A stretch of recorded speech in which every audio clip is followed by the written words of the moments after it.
All right, Khan, Shalom, Shalom, Israel, Shalom to the Torah tribes. Yasha Allah giving the course, Allah and glory and praise unto the Most High God, Yahweh, in the names of the God, saying, Yahweh Shah, this is your brother Yasha Allah. Brother Sirach. Khan, coming back to yet another video through the Spirit power, Yahweh, Ba'ashem, Hamashiach, woman like Yahweh Shah. All right, Ba Shalom to the Torah tribes of Israel that's keeping it Friday, sundown, Saturday, sundown. Oh, Salakia. Right, keeping it Friday, sundown, Saturday, sundown.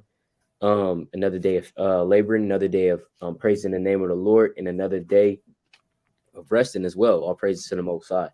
All right. So we begin into what the eyes of the Lord break down. So we're going to be breaking down what does it mean? What is it meant by in the scriptures when you read about the eyes of the Lord? Right now, let's just kick it off. Let's go to the book of 2 Chronicles 16, and let's start at verse number 7. Right. Go to 2 Chronicles 16 and 7. Pull it up on the screen as well. Yeah.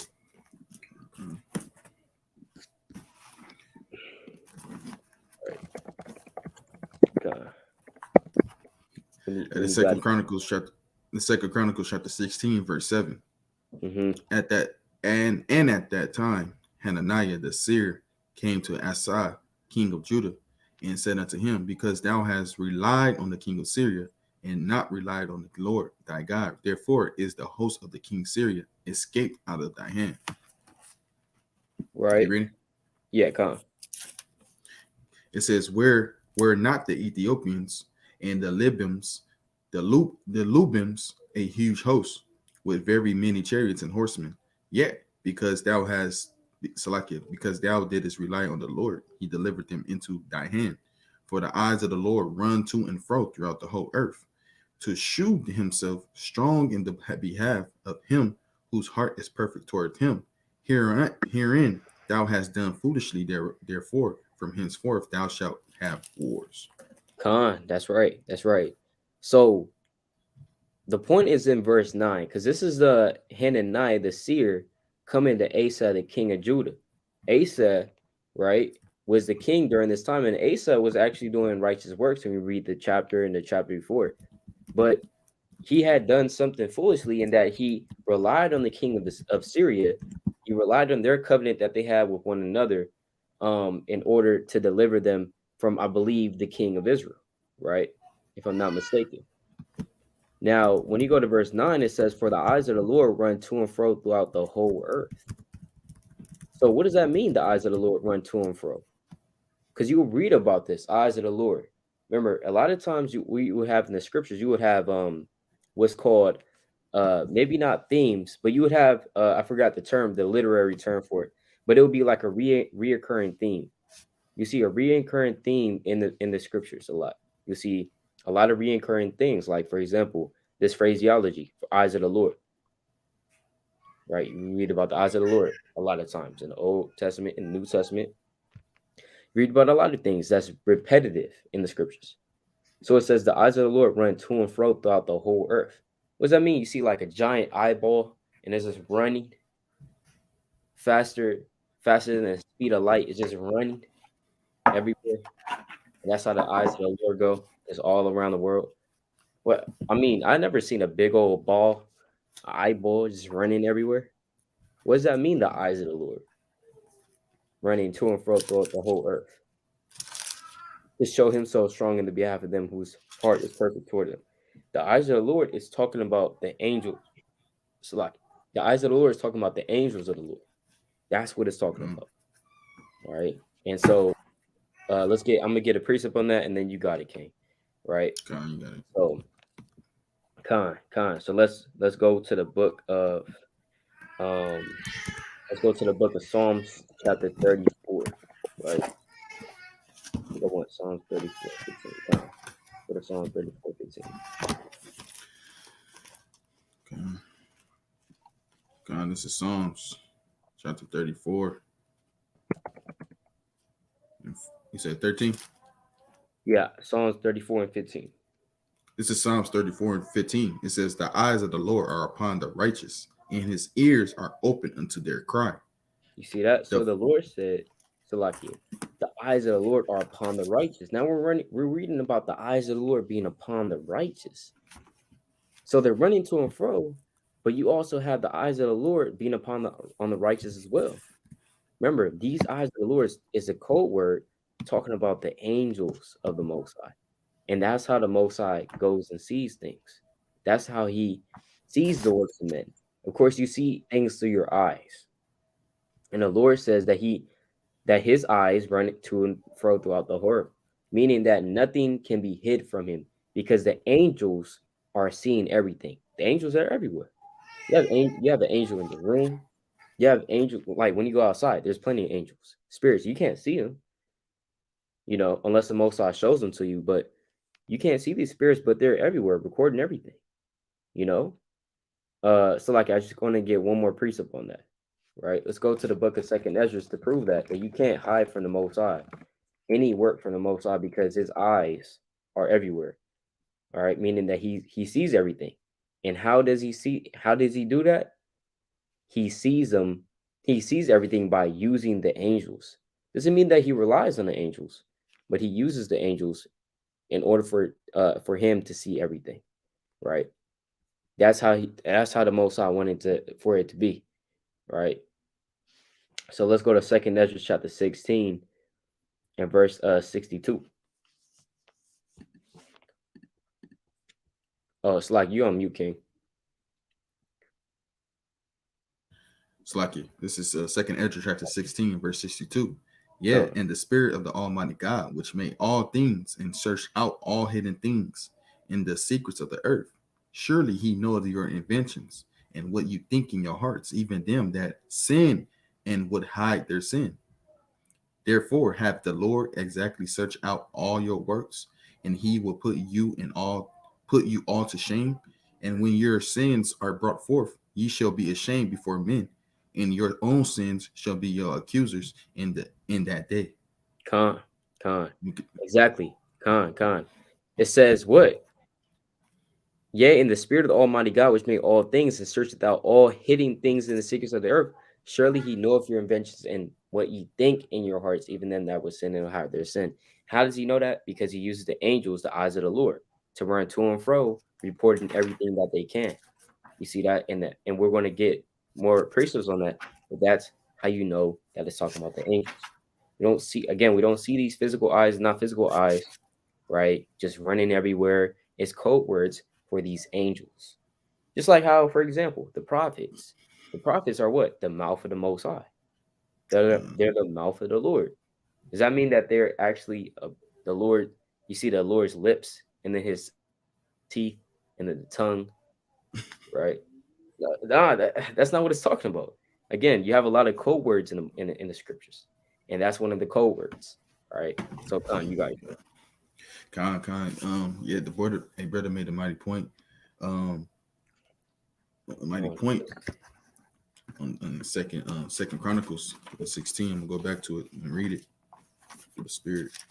Second Chronicles chapter 16 and in verse 9, it says, "For the eyes of the Lord run to and fro throughout the whole earth to shew himself strong in behalf of who them." So when you reading that, what that also reminds you of what account as well. That account, it should remind you in Genesis chapter 3 as well. Genesis chapter 3 and verse, let me get it. Genesis chapter 3 and verse 24. Uh it says, "So he drove out the man, and he placed at the east of the garden of Eden cherubims and a flaming sword which turned in every way to keep the way of the tree of life." So literally, when you go to that word cherubims in the lexicon, let me pull it up through the spirit. It says uh cherubim or kurub, cherubim, and angelic being as guardians Eden as flanking God's throne as an image from hovering over and hover the Ark of the Covenant as the chariot of Jehovah. So literally, when you go to that word cherubim, it's literally meaning a guardian or an angelic being. So that's that same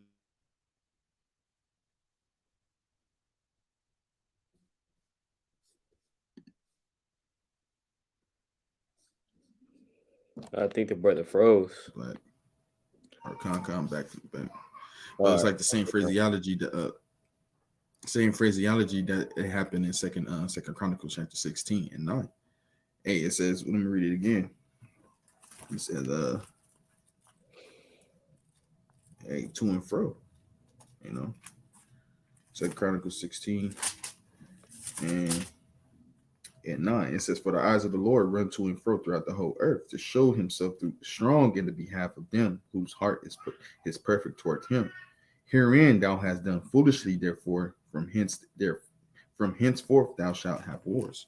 So literally, it's that same phraseology. Hey, from the beginning, it always been so. As the Most High using the angels as him going to and fro in the earth. You can even see that in also in Job 1. Or so like that, AC. That's the spirit. You can see that also in Job 1. That's the spirit. You can see that in Job 1. Hey, with Satan. Satan, he's an angel too. On the left hand side, of course, but he's also an angel doing thus at the Lord. Let me get to it real quick, King, so I can read it. Job chapter 1. Job chapter 1 and verse, and I'm gonna start at 6 to the spirit. It says, now there was a day when the sons of Yahweh came to present themselves before the Lord, and Satan came also among them. So Satan, he came also among them. And the Lord said unto Satan, whence comest thou? Then Satan answered the Lord, and he said, from going to and fro on the earth. So it's that same phraseology. It's just like the angel, the righteous angels go to and fro on the earth, and the wicked angels as well go tossing to and fro on the earth. So it's that same phraseology like the brother's going to, and it's always repeated. And we know it's always linked, always back to the angels. Because ultimately we know that the Most High is not getting off his throne for nothing. He's going to have somebody do his job. I never seen a boss, or you could say even a manager, he don't do nothing. He'd be at his boss, be in his cubicle or his office all day while the supervisor, everybody else do most of the work. And that's the same thing with the Most High. He's not coming off his throne for nobody. But Khan, you got it, King. Gone. That's right. That's right. Exactly, man. The Most High, like how the brother say, made a valid point. The Most High is not getting off his throne, right? Actually, let's go to the book of Genesis, chapter 11, real quick. All right. Let's go to Genesis 11, and we'll just start at verse 1, right, to get the context, right? And also, I'll see Barzio on here. Shalom, Barzio, Yahba. Shalom, King. Yahba Shalom, Shabbat. How you feeling, King? Khan. Yeah, hopefully, brother, feeling good. Khan. All praises. So yeah, let's go to Genesis 11 and 1. The Most High not going to get off his mighty throne and come down to the children of men and just dwell amongst them, right? Because the Most High said in Isaiah 66 and verse 1, he said, look, heaven is my throne and earth is my footstool. What house will you build unto me?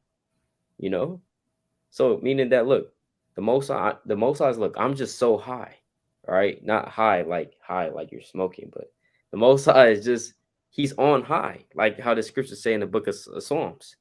The Most High is on high. So he doesn't have to come down here. He doesn't have to come to man's level, right?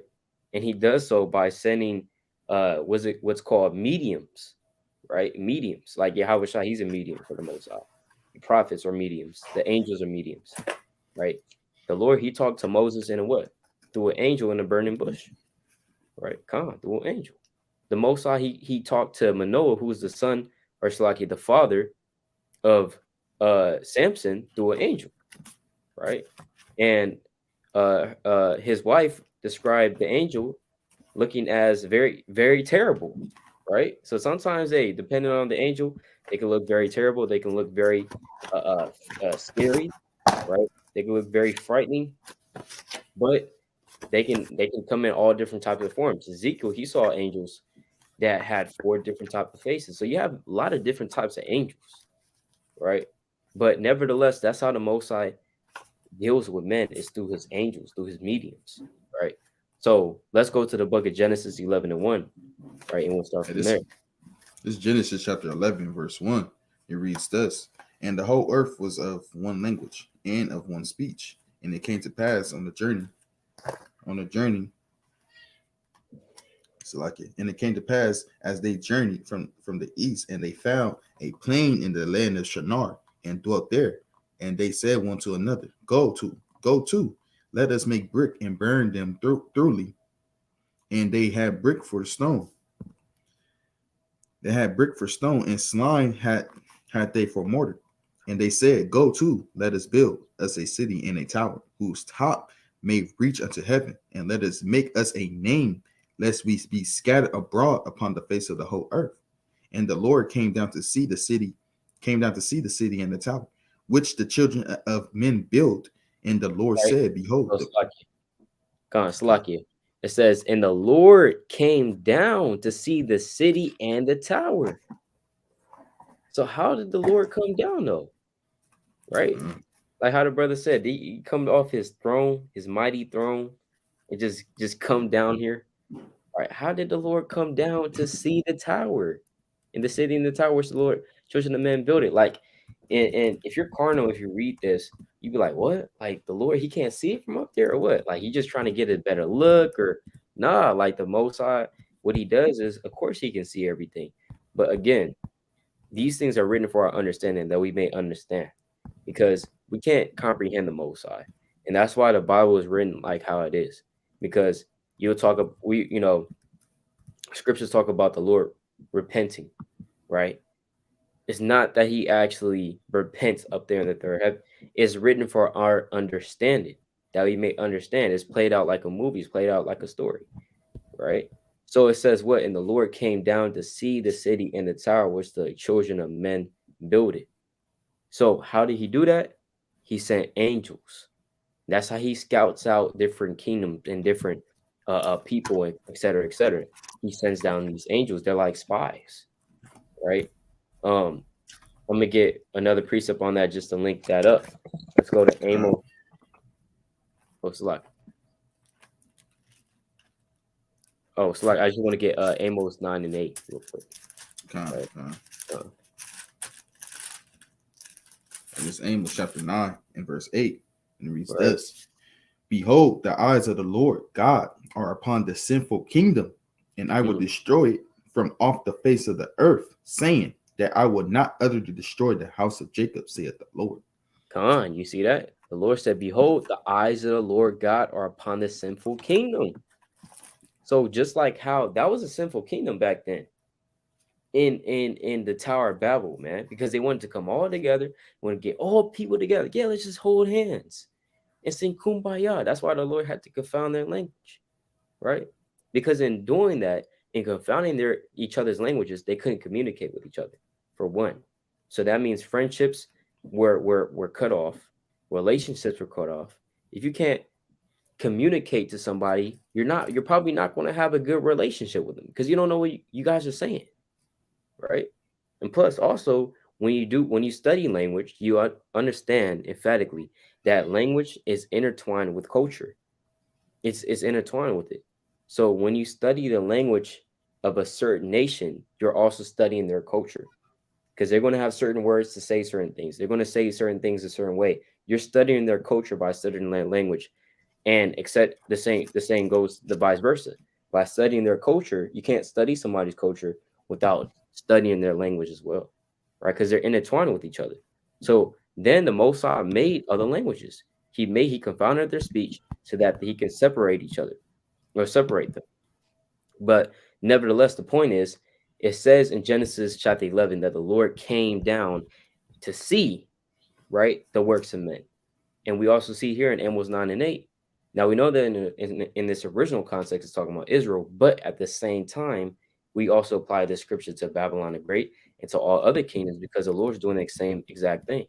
The Lord's sending angels down in the nation of Israel, in the nation of Babylon the Great, in all these other nations, right, to see and to search out the works of men.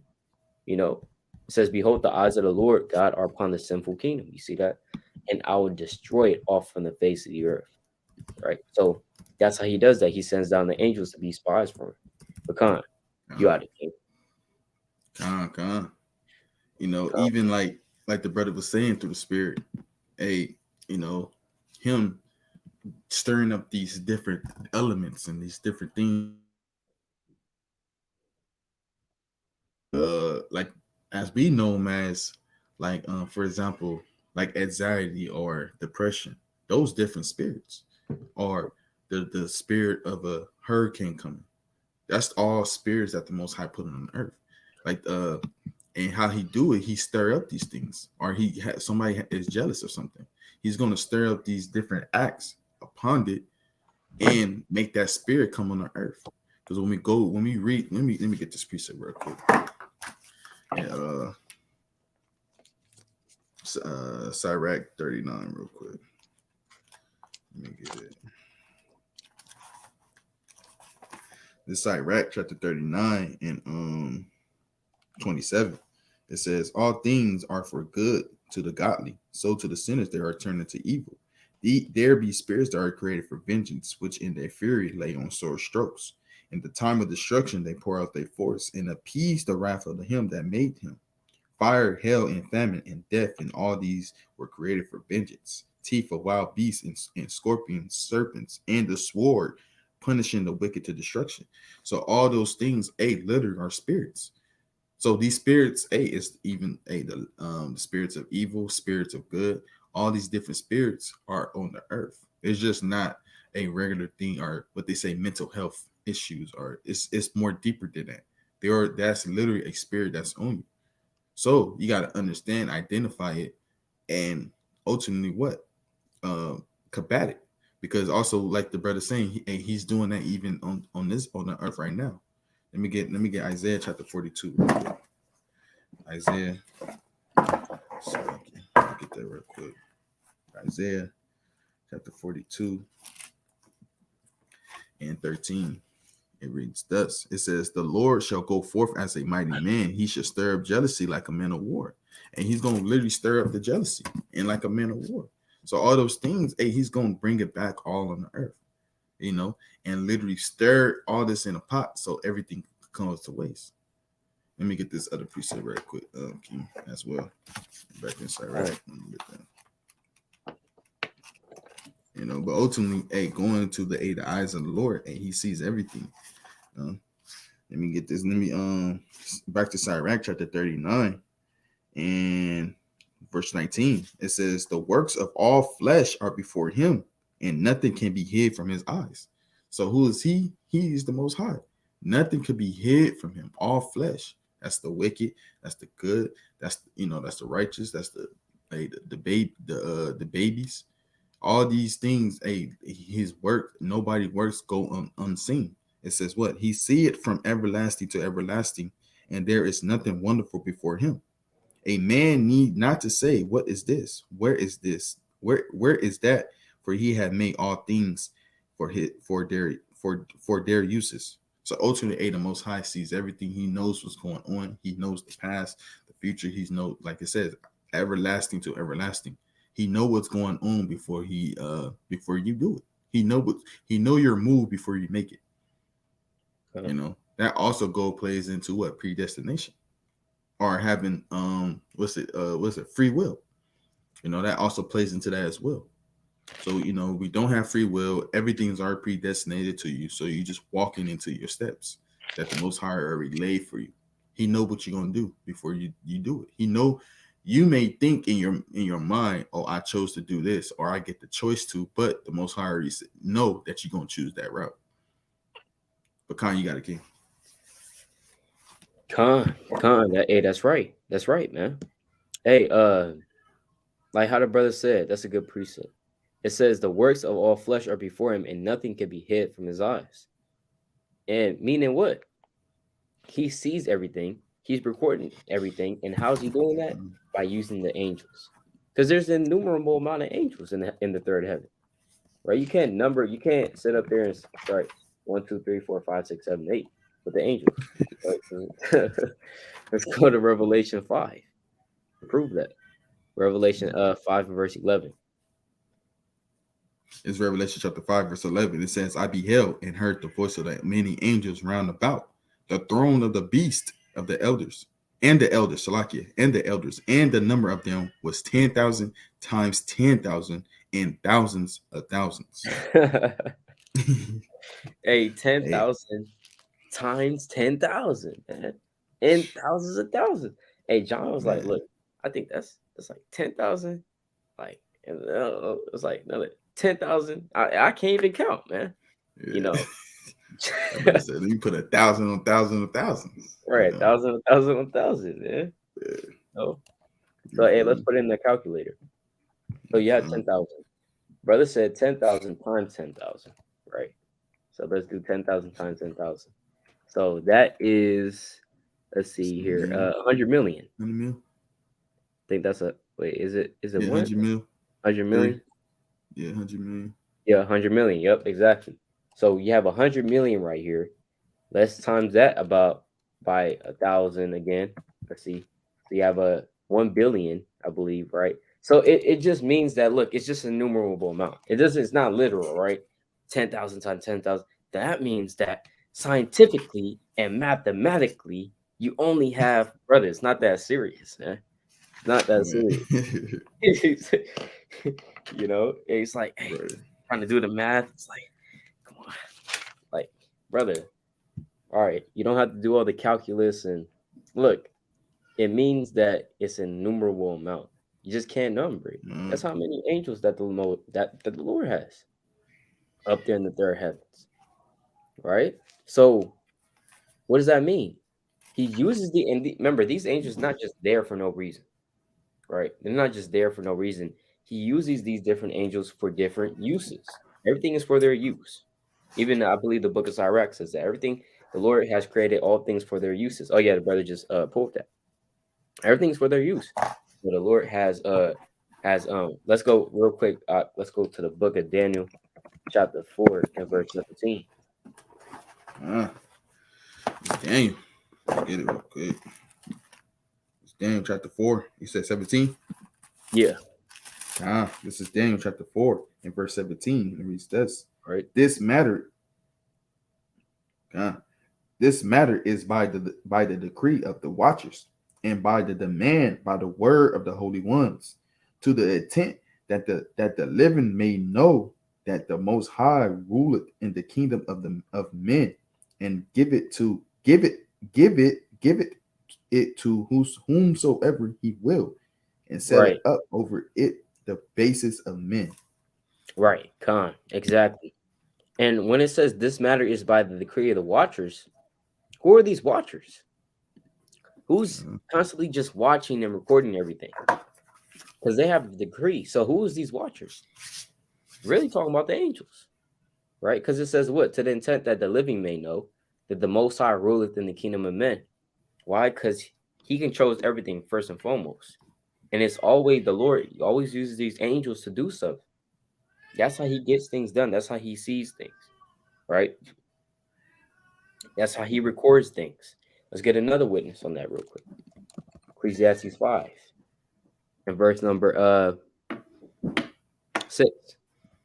this is Ecclesiastes chapter 5 and verse 6.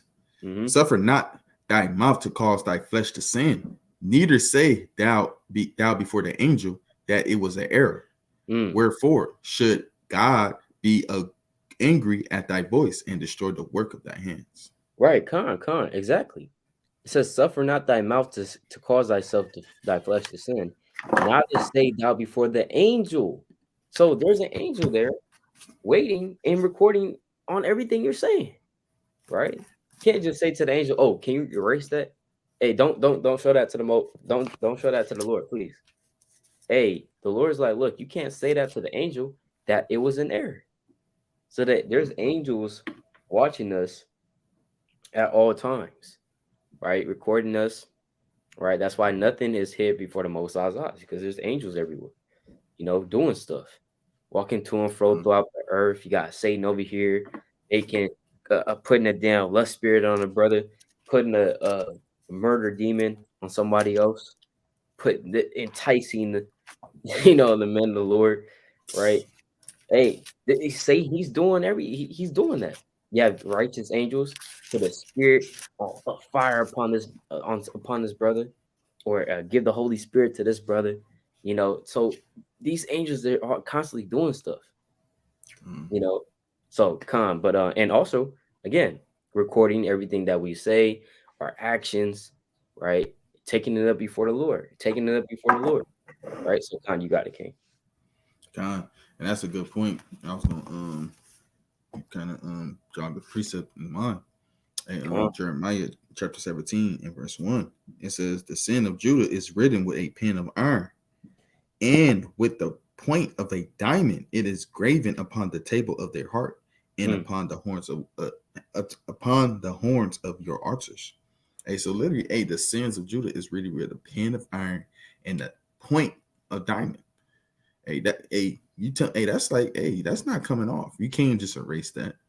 You just can't, hey, say no, like I said, hey, no, let me try again, spirit, you right. know, because ultimately, uh, uh, um, you gotta think about it. Hey, we're not writing with a pen and diamond. Hey, these supernatural things, these angels, is the only people that could write with the pen, with the tip of the diamond, you know, and that thing is never going to get erased. Like the brother said, you just can't erase him. Like, nah, let me it was a joke. The Most High knows if a joke was a joke or not.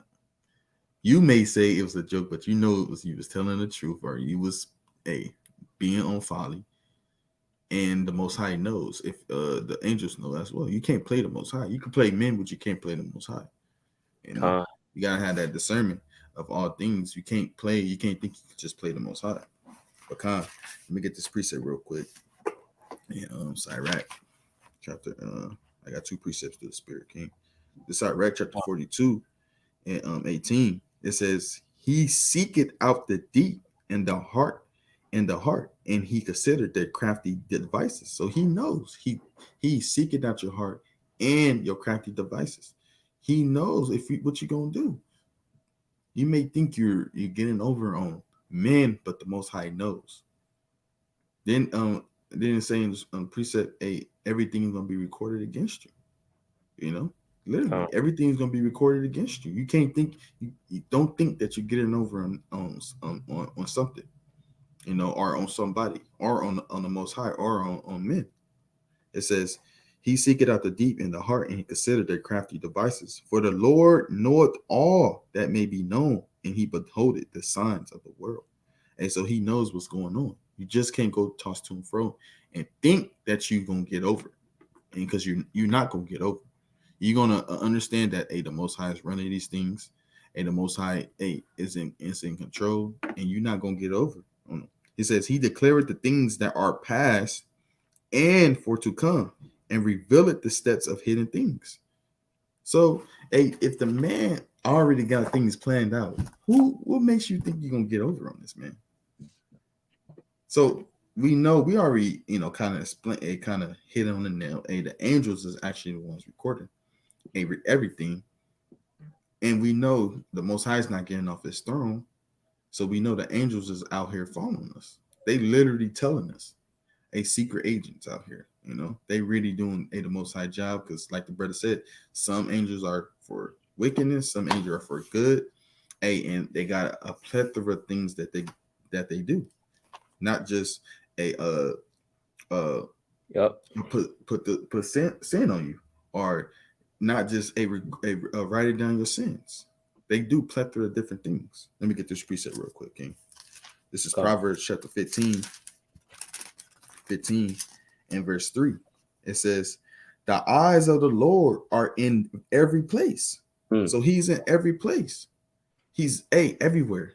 To and fro. Like the precepts say, to and fro. You can't hide. He's in every place. He's on you. You look this way, he's on you. And it's like a eagle eye. You ever seen eagle eye? Eagle eye. Eagle eye was on you. And that's yep. why the spirit, the Satan, they use these devices trying to watch every movement. Because why? They try to play the God. They try to play God, because they know God eyes are everywhere, and they trying to be everywhere. They're trying to have cameras in the ATM machine, cameras in the street lights, cameras crosswalks, everywhere. Your phone got the camera. They could tap into your phone. They got your whole movement. So that's they trying to act like they got it, and that's only an act really God could do. He do it easily. He said, "What?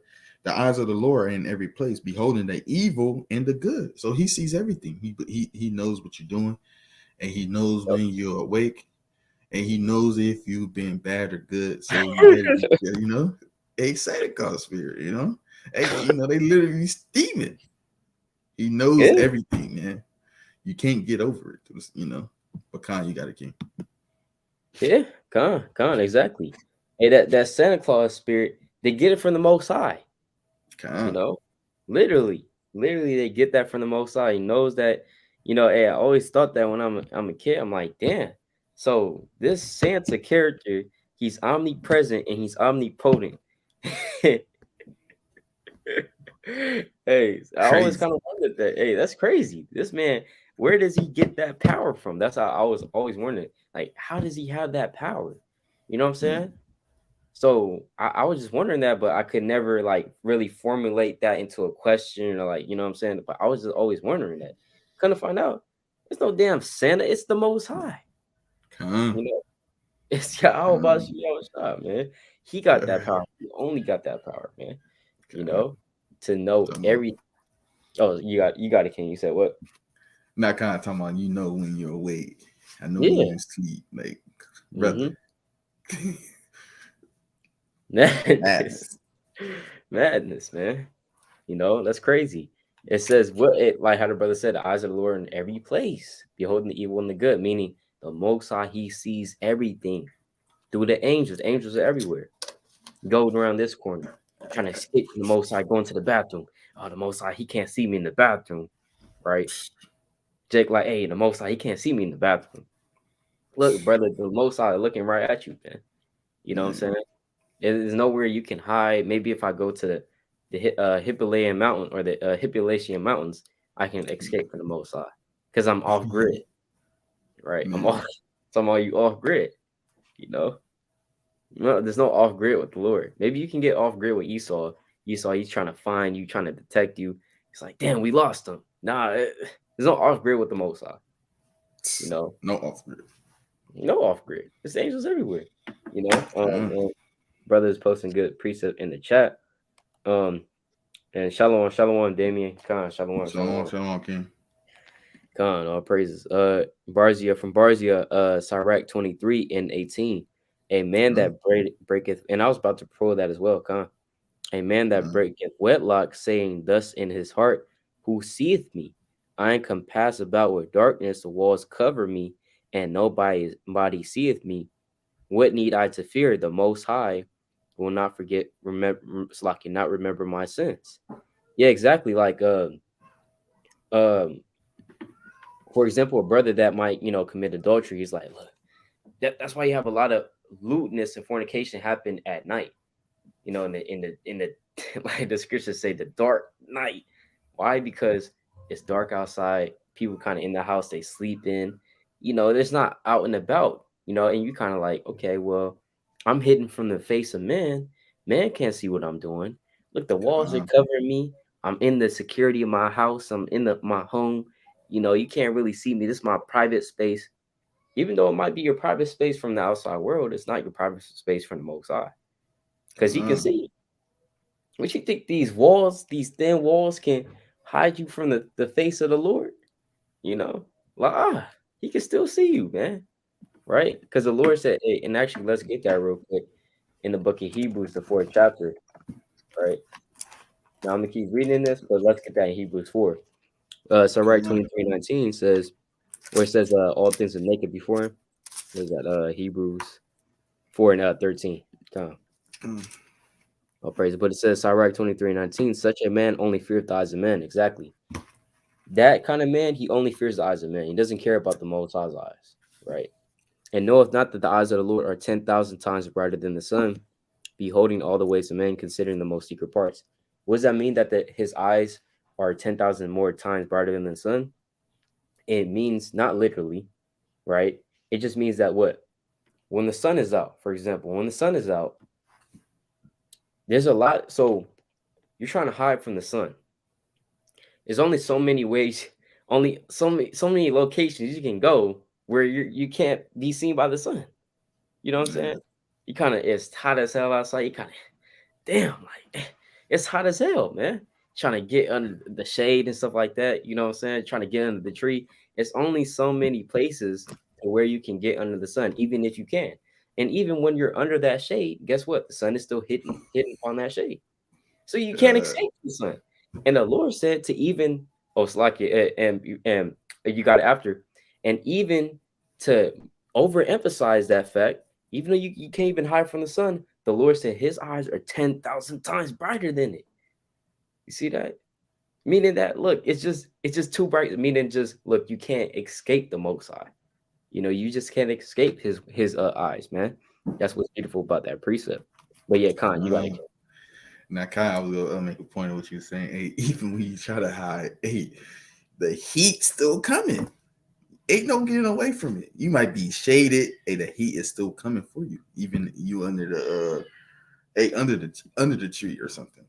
But I got a Still, preset that Khan, goes with that to the spirit. This is Khan. Sirach 42 and verse 15. It says, I will now remember the works of the Lord and declare the things that I have seen. And the words of the Lord are his works. The sun that giveth light looketh upon all things, and the work thereof is full of the glory of the Lord. Hey, just just leaning back on what you're saying. Even the sun, hey, is shining upon all things. And Mm, if the Most High make the sun to shine upon all things, hey, and his eyes is 10 times brighter than the mm. sun, what can you do? Hey, there is no hiding. There's no hiding. No big mysteries, man. You can't hide nothing. He's the greatest detective ever. He's gonna plot it out, and he knows what you did. He could see like how they be having these brothers that like, okay, yeah, he was doing this. He put his hands on this window pane, but then he jumped to see. Most likely, like I could see him doing it. I literally see him doing it. There's Khan. nothing he could do. The spirit, but Khan, I'm gonna get that Hebrews 4 and 12. Oh yeah, Khan. Yep, and that's a good Khan, precept. Khan. Khan. God. This is Hebrews chapter 4 and verse 12. It says, for the 13. word 14. Okay, it's like Uh, 13. 13 con. Uh, This is Hebrews chapter 4 and verse 13. Neither is there any creature that is not manifest in his sight, but all things are naked and open unto the eyes of him with whom we have to do. yeah, Khan. You see that? There is. It's like it says, neither is there any creature that is not manifest in the sight. All things are naked, and open unto the eyes of Him with whom we have to do. Uh, Meaning the Lord, He sees everything. And how? Like we said, that's the point of the video. How does He do that? By via the angels. Via the angels. That's how He does that, man. And let's get another precept on that as well. Um, I know the brother. Oh yeah, I've seen this in the chat as well. A brother from Damian Turner, he pulled 1 Peter 3 and 12. That's actually one of the precepts we was going to go to, right? And let's read that real quick. Let's go to 1 Peter 1 and or 1 Peter 3 and verse 12. This First Peter chapter 3 and verse 12, and it reads thus: For the Mhm. eyes of the Lord are over the righteous, and his ears are open unto their prayers. But the face of the Lord is against them that doeth evil. Yeah, exactly. The eyes of the Lord are over the righteous, and his ears are open unto their prayers. So what that means is when it says that the eyes of the Lord are over the righteous, on one fold, the Lord is protecting you via these angels as well. Because Uh, when you read about, there's this concept in the Christian world, your guardian angel. Oh, that's your guardian angel. Oh, that's probably your guardian angel. And I believe that came from Catholicism. But uh, we see that concept, in the scriptures as well.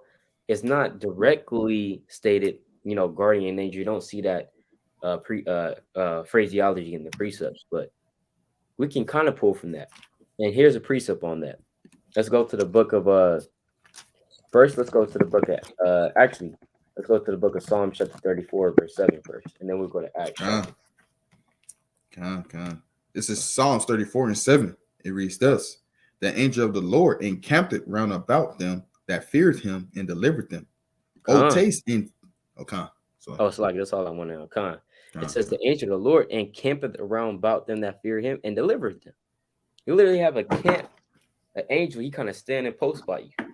You know, uh, he's standing post by you on your bed, right? And you're sleeping. You got an angel of the Lord encamping around you, holding post.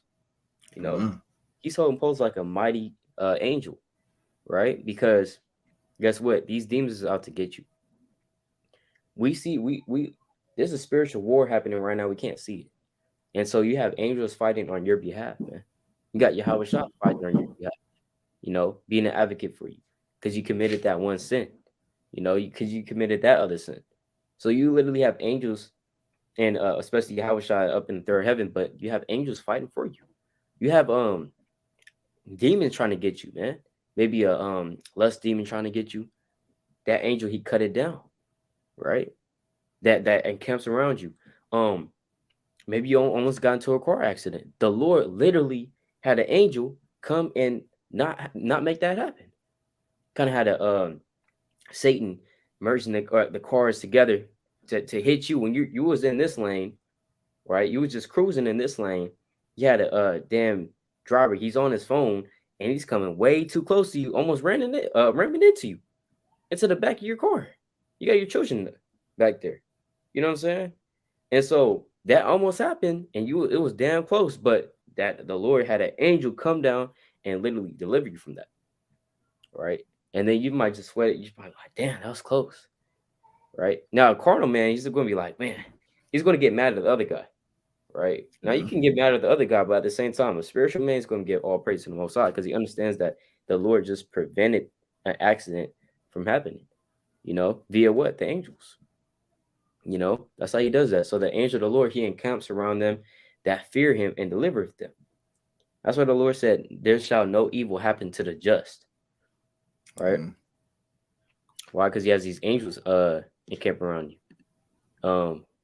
Let's get another precept real quick. Let's go to Psalms 33 and verse 18. It's Psalms chapter 33, verse 18. It says, behold, the eye of the Lord is upon them that feared him, upon them that hope in his mercy. You see that? The eye of the Lord is upon them that fear him, upon them that hope in his mercy. Again. And let's go to verse 19. This verse 19, to deliver their soul from death and to keep them alive in famine. You see that?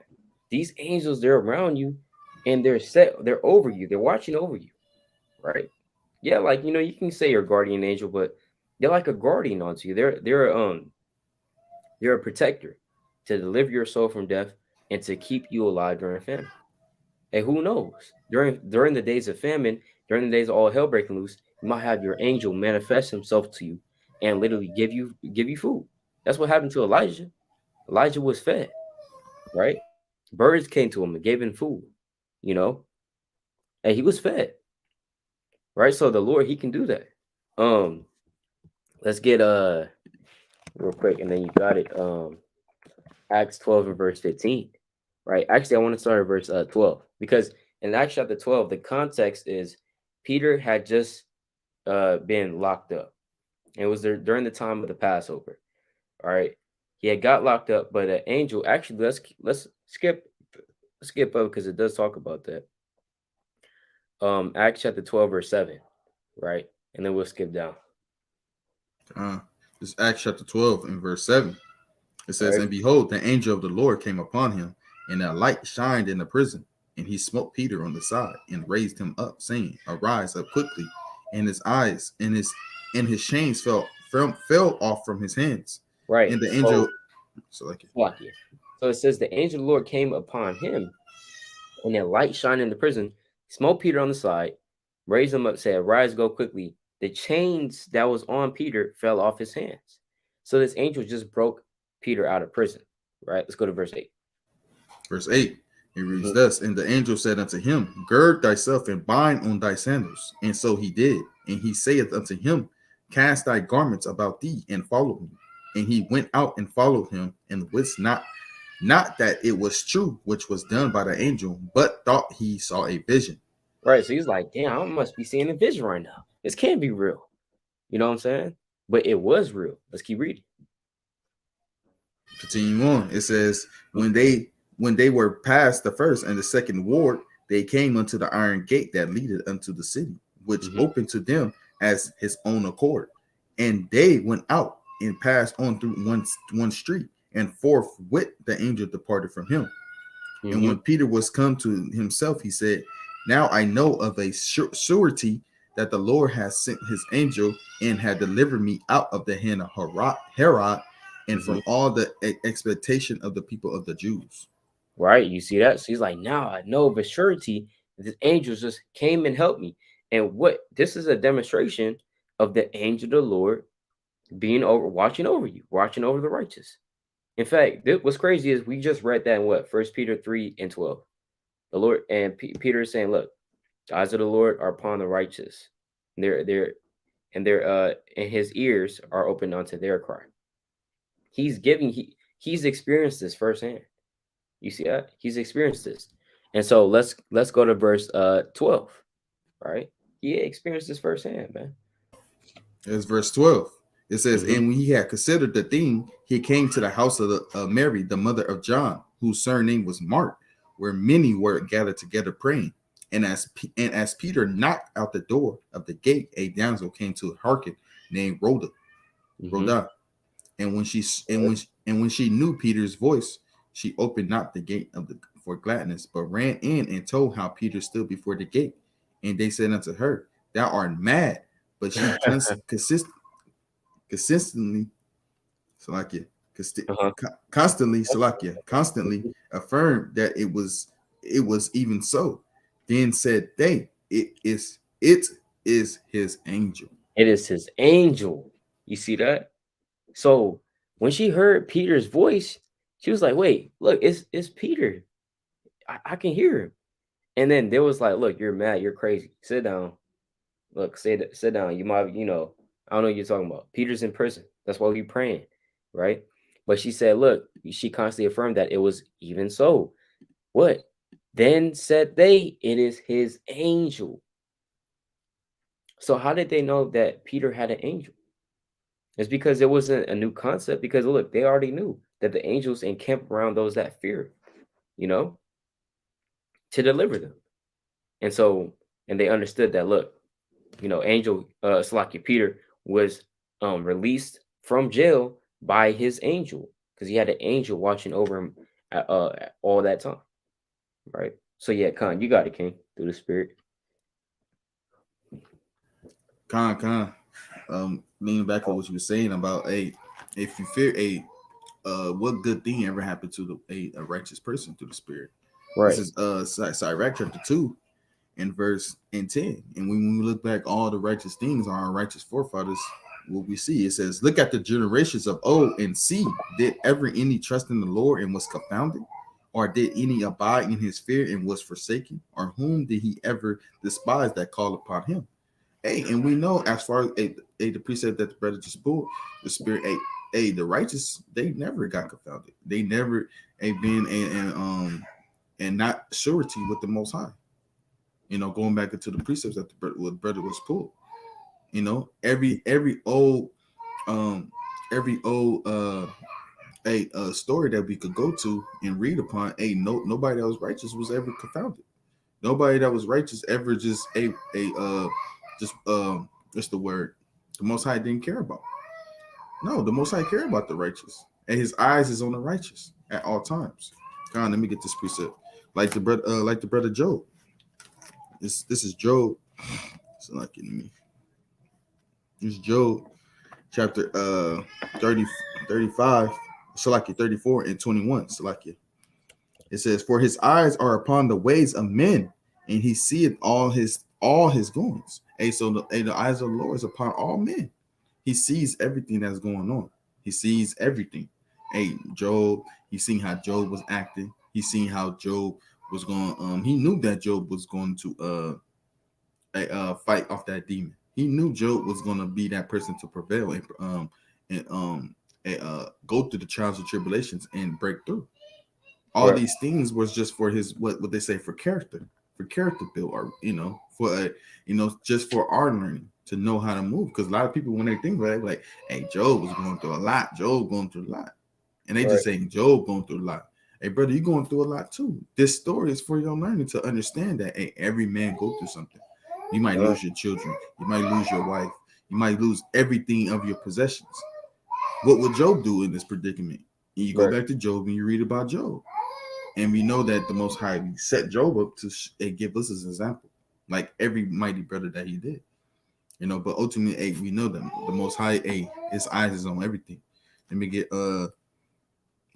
Psalms chapter 32 and verse 8.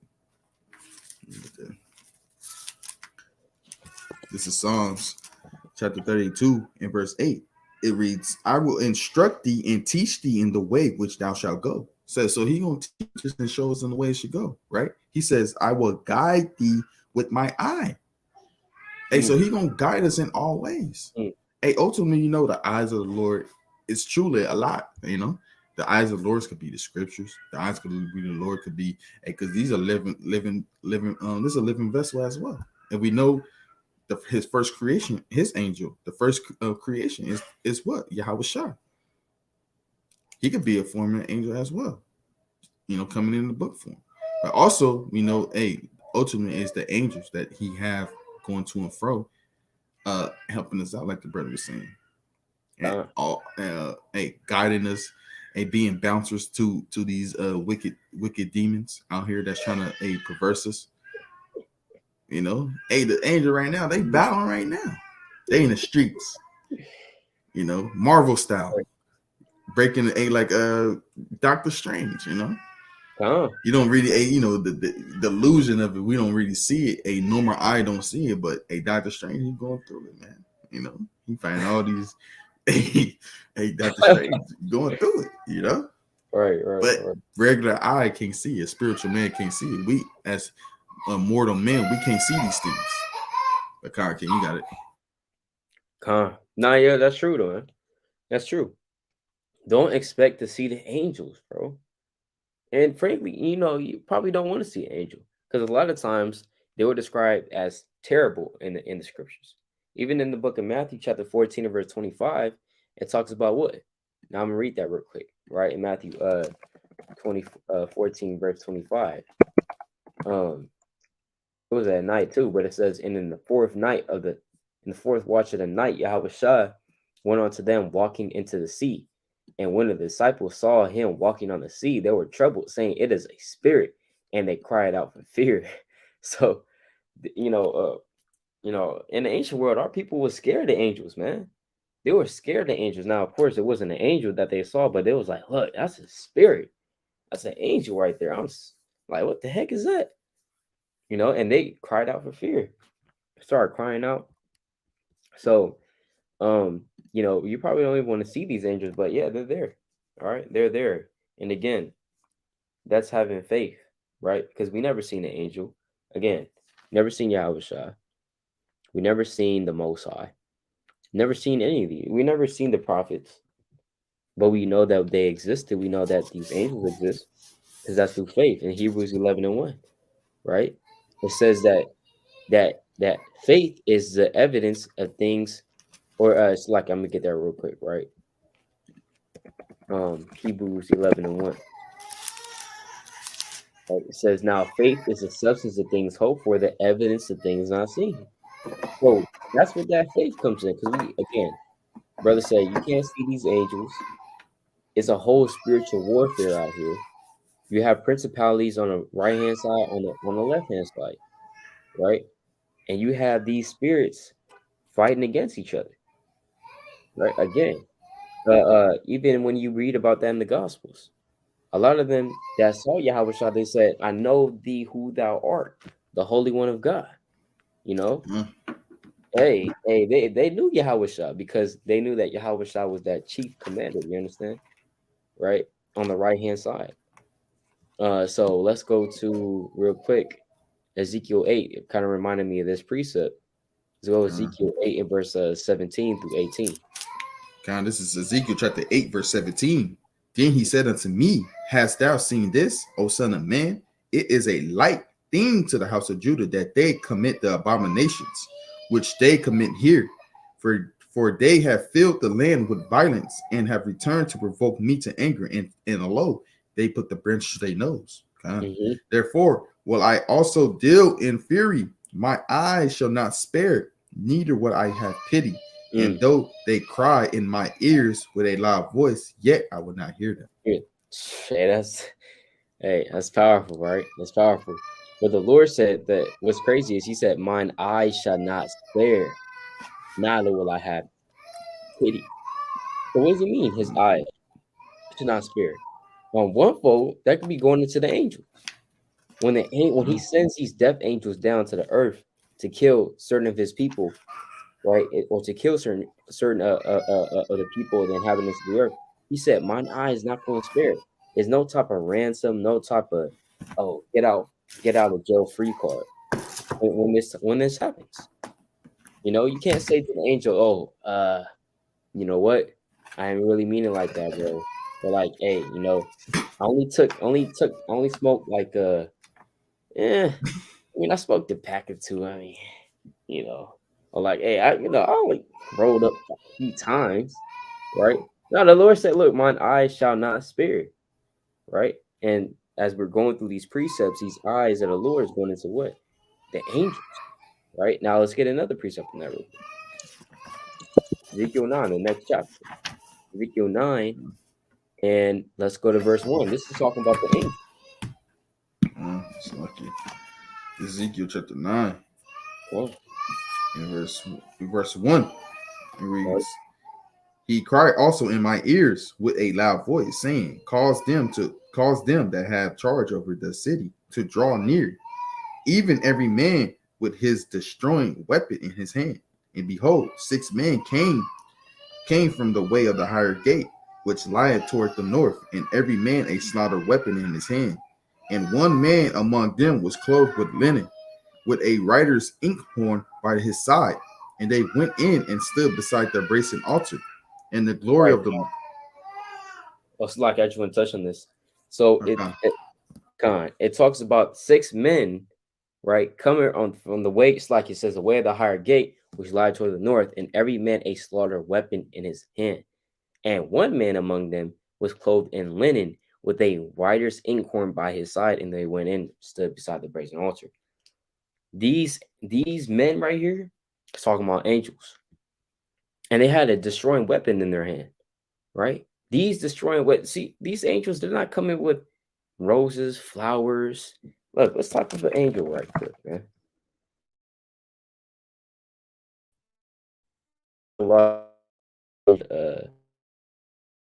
you might have to say angels of God or something like that. What type of folly is going to pop up? We don't care about the lost angels, right? Anyway, wait for this to load. But when we look up the angels of God, let's see what the book of Enoch. This is madness. That's the first thing that pops up.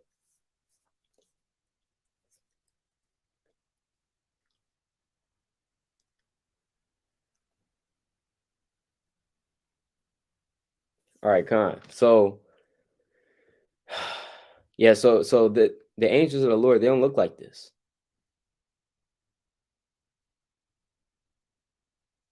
Right. They don't look like this.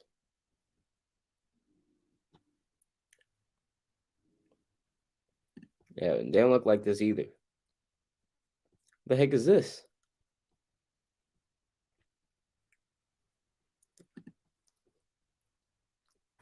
I think that was Michael the Archangel. You mean tell me Michael looks like this, man? Right.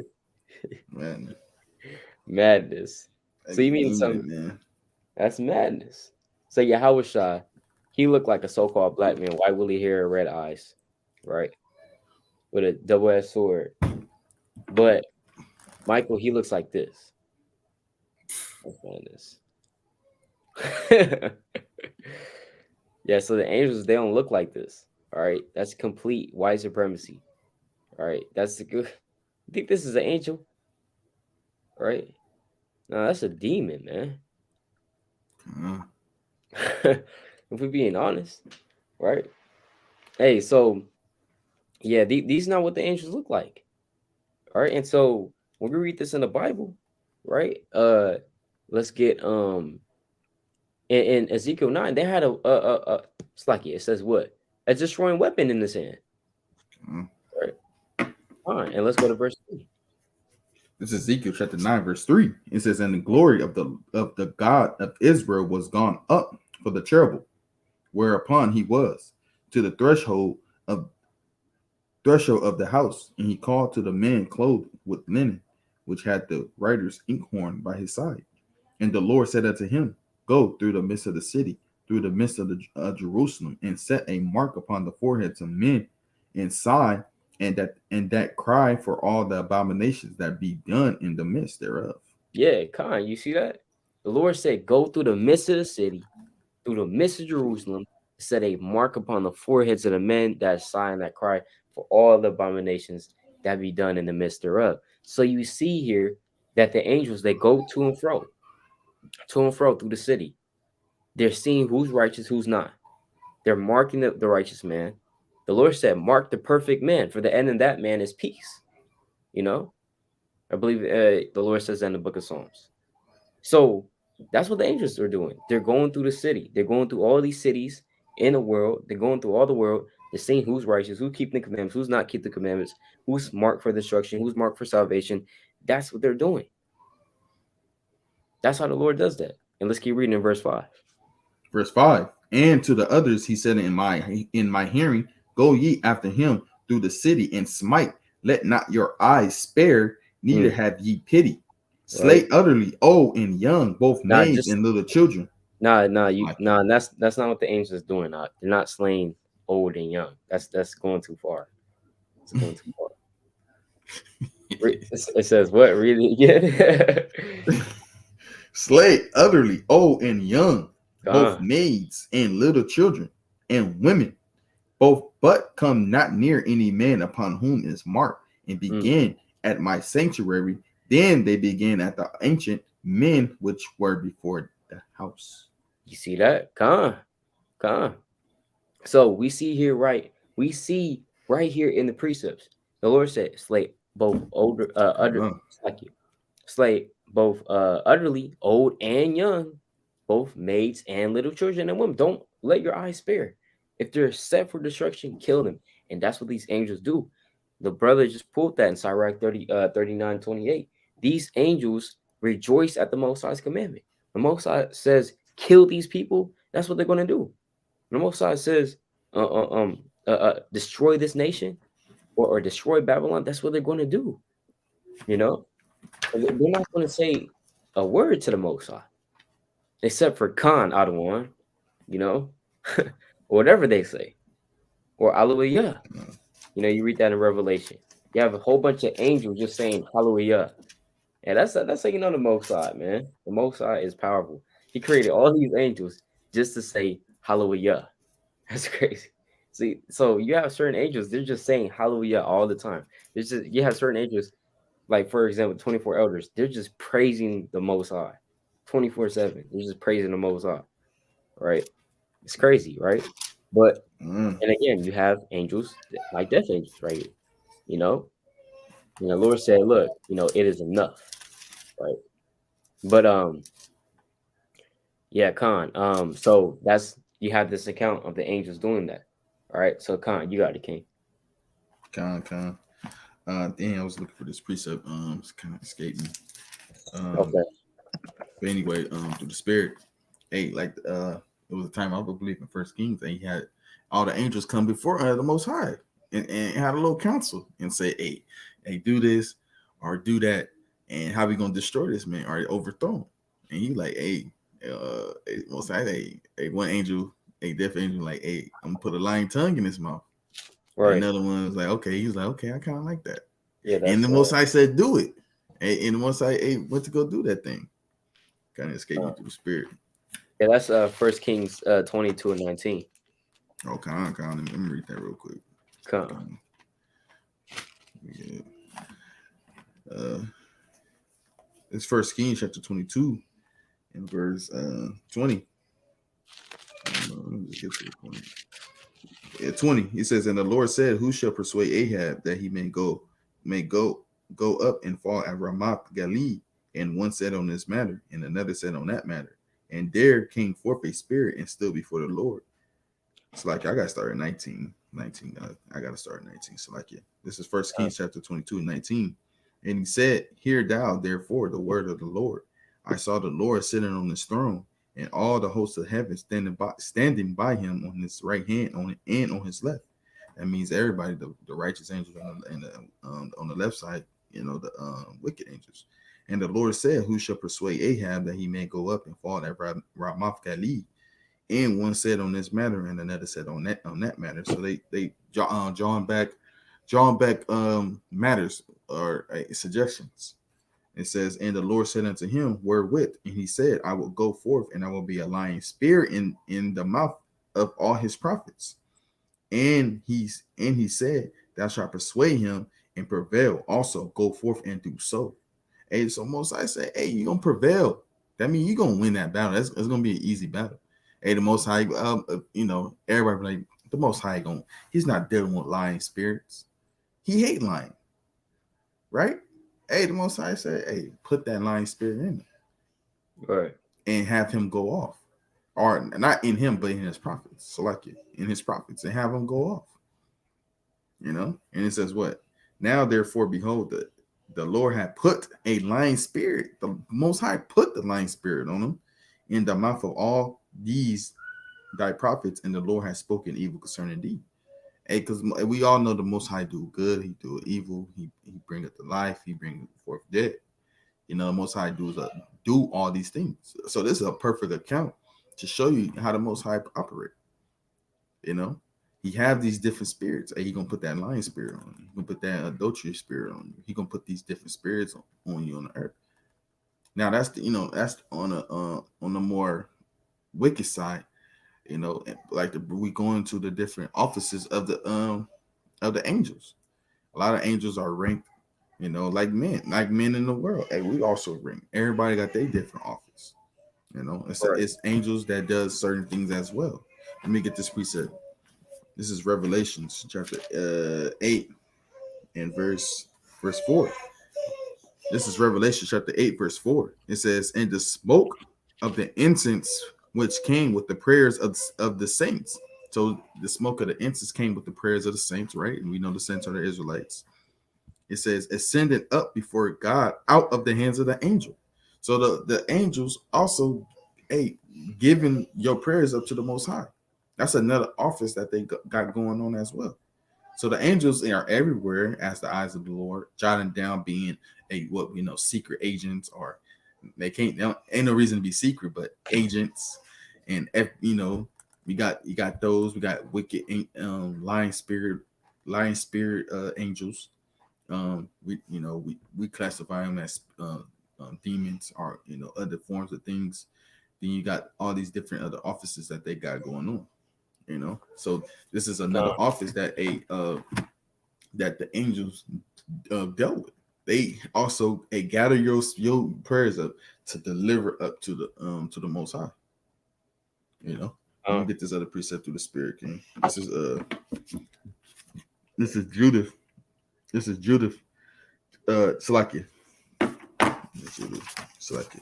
It's Tobit, chapter 12, and verse. I'm gonna start at 15. It says, I am Raphael, one of the seven holy angels. So Raphael, one of the seven holy angels, in which go in and out before the glory of the Holy One. Hey, so literally he says, I go in and out from the Holy One.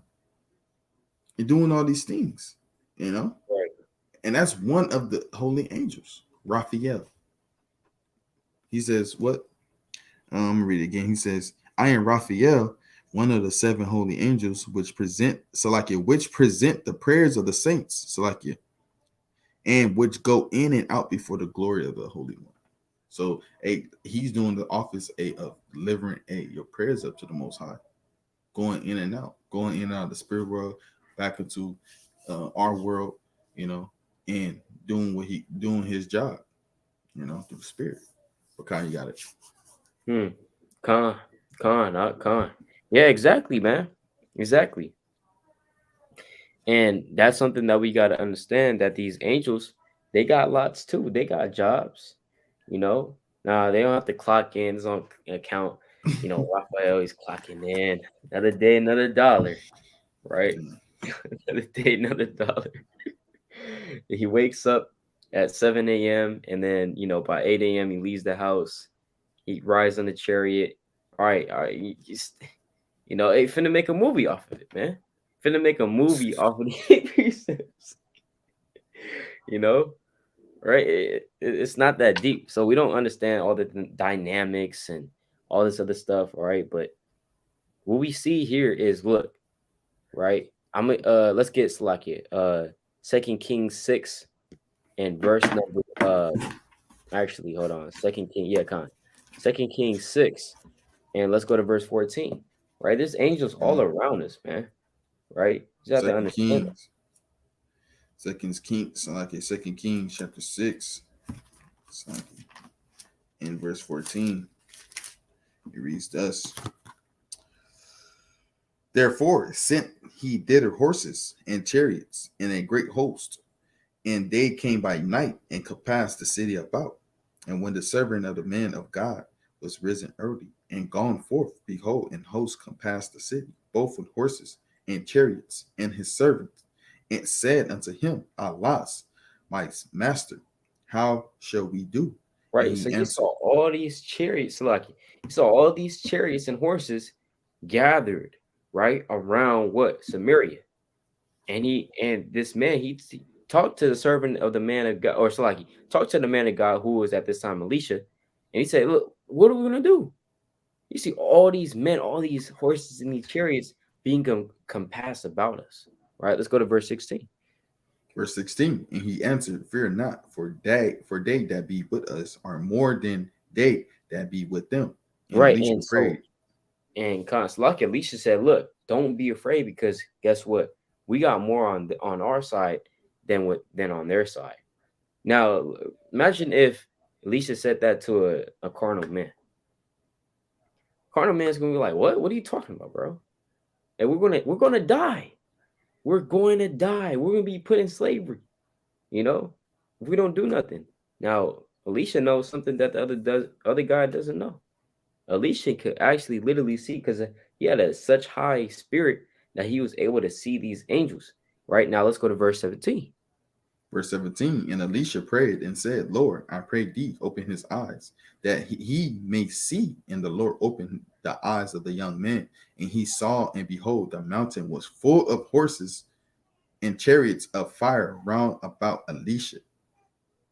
Right. So he saw the mount was full of horses and chariots of fire round about Elisha. Meaning that what? When his eyes were open, he could see all these angels round about them. All these angels surrounding them, which is crazy, right? He could see these angels, So, hey, guess what? If you get to the spirit of Elisha, or on Elisha's spirit, you can see all these angels round about you. But it just Uh, shows you that, like the precepts say, the angels of the Lord encamp around them that fear him, that fear the Most High, and deliver them. This is a perfect example of that. Alicia wasn't even tripping. Imagine that. You're walking around with the most strongest spiritual bodyguards ever. And that's what it's like. And nobody can even see it except for you, you know? Yeah, Khan. So that's that precept. But yeah, Khan, you got it, King.